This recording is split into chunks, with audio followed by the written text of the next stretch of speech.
Þá hefur við komin að stað í 800 karla, 4 keppendur.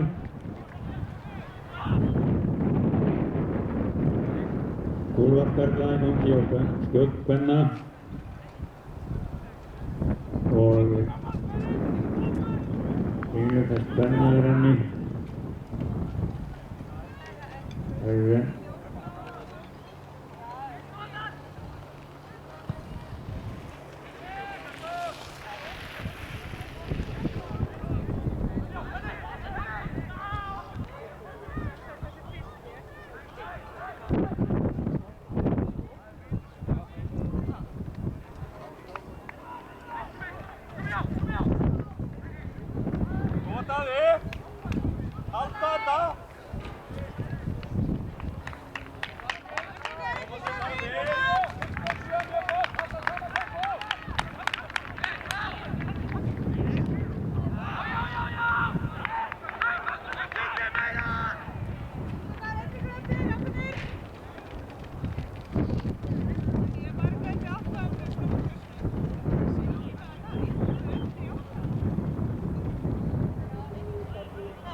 Hörku keppni 800, 100 metrar eftir.